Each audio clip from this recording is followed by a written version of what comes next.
A gente precisa ficar muito atento às nossas desistências. Sim, porque de repente você começa a desistir. Você tem um objetivo, estabeleceu uma meta, começa firme e de repente aos poucos você vai percebendo que já não tem mais aquele movimento do início, não tem mais aquela vontade inicial. É como se fosse esfriando uma temperatura que antes era alta, até chegar ao frio, da imobilidade, da inércia.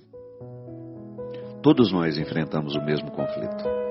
É claro que uma pessoa que tem a vontade mais fraca, não fortaleceu tanto a sua vontade, claro que vai ter mais facilidade em desistir. Mas todos nós, tudo em nós precisa ser educado. Tudo. Nenhuma conquista da noite para o dia. Eu preciso educar-me para as virtudes. E a vontade é uma delas. A vontade, se ela não é alimentada diariamente, nós vamos alimentando pequenas desistências. Observe você. Quantas vezes você já fez o compromisso de aprender inglês? Começou entusiasmadíssima. Comprou todos os livros. Começou a fazer aulas com muita dedicação. Aí um dia, por um motivo, você deixa de ir à aula, volta no outro dia, daqui a alguns dias você volta a ter necessidade de não ir, enfim, você vai colocando situações acima daquilo que antes era uma prioridade. Academia, então, vixe, o que tem de gente pagando mensalidade sem ir, e pagar mensalidade só emagrece seu bolso, viu? Não emagrece o corpo. Não adianta você pagar. Tem um plano lá na academia, mas não aparece dia nenhum. Não adianta. Pode observar. Às vezes a gente vai ao nutricionista, faz a dieta, chega em casa bonitinho, né, com tudo organizado. Aí se matricula numa academia, começa a fazer uma atividade física. Na primeira semana, né, tá às mil maravilhas. Aí daqui de repente começa a inventar uma desculpa, outra ali, aqui, ali. E porque a vontade não está devidamente fortalecida, nós vamos desistindo sem perceber. E depois de ter faltado muitas vezes, você relativiza. E a relativização é o último estágio da desistência. Quando você relativiza um valor, você começou a intensificar o processo da desistência.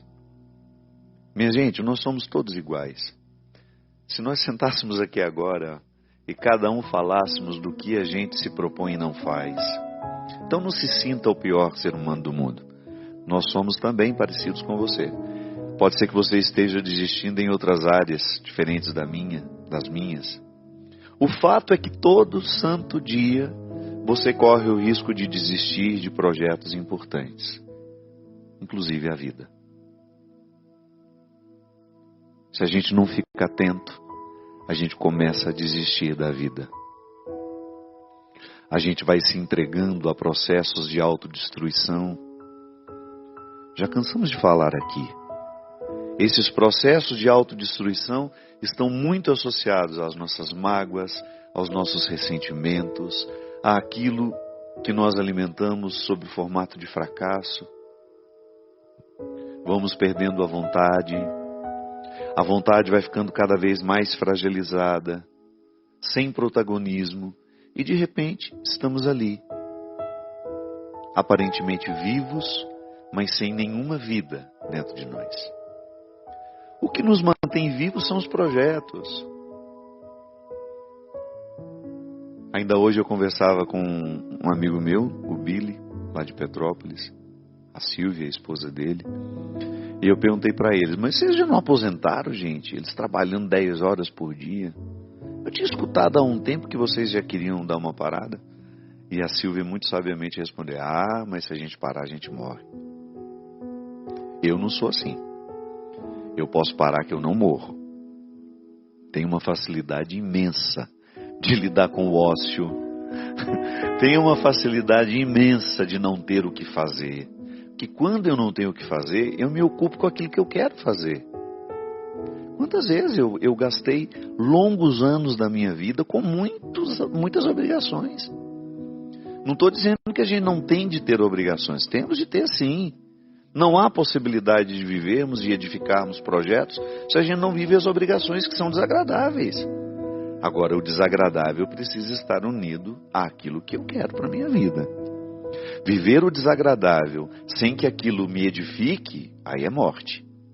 Então, todos nós, nas escolhas que nós vamos fazer, nós teremos de lidar com situações difíceis, difíceis mesmo. Acordar cedo todo santo dia. Então, quando eu declaro, hoje é o dia do ócio, o meu ócio é criativo. É o dia que eu vou ler, é o dia que eu vou ver um filme que eu quero. Sempre ocupando de uma forma criativa para que eu me mantenha vivo, para que depois eu dê conta das minhas obrigações. Sim, quando nós não temos um projeto, e a Silvia e o Billy estão cobertos de razão, se eles descobriram que se pararem eles morrem, tem que continuar. Claro, identificando a justa medida. Tem que ter um espaço para o lazer. Trabalhou tanto ao longo da vida, é hora de desfrutar um pouco do resultado do que se trabalhou. Fato, minha gente, que sem projetos nós não nos mantemos vivos. Eu não estou falando da vida que o outro pode observar, de ter olhos abertos, nariz respirando, boca falando.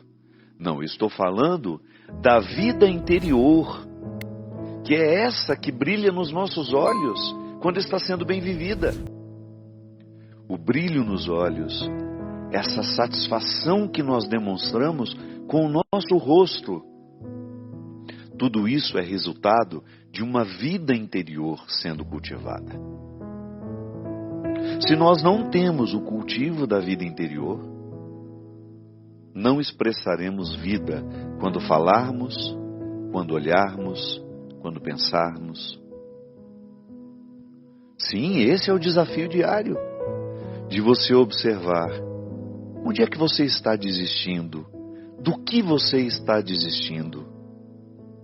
Olha, desistir de situações que nos matam, que nos adoecem, é ótimo. Eu tenho encontrado muitas pessoas que estão revendo os seus trabalhos, revendo as opções que fizeram, profissionais, optando por trabalhar menos, ganhar menos, não tem problema, mas viverem melhor. Então, desistir daquilo que de fato merece a nossa desistência é ótimo. Eu estou falando de desistências de situações vitais, importantes para a nossa realização. Como desistir do conhecimento, por exemplo. Se eu entrego os pontos, minha gente, se eu não pego um livro para me atualizar, daqui a pouco tem um outro profissional que é muito mais capacitado do que eu, embora tenha feito a mesma faculdade. Médicos que não se atualizam, advogados que não se atualizam, psicólogos que não se atualizam, padres que não se atualizam, cozinheiros. Se eu quero ser um bom cozinheiro, eu estou sempre me atualizando. O fato é que todos nós temos situações a serem aperfeiçoadas.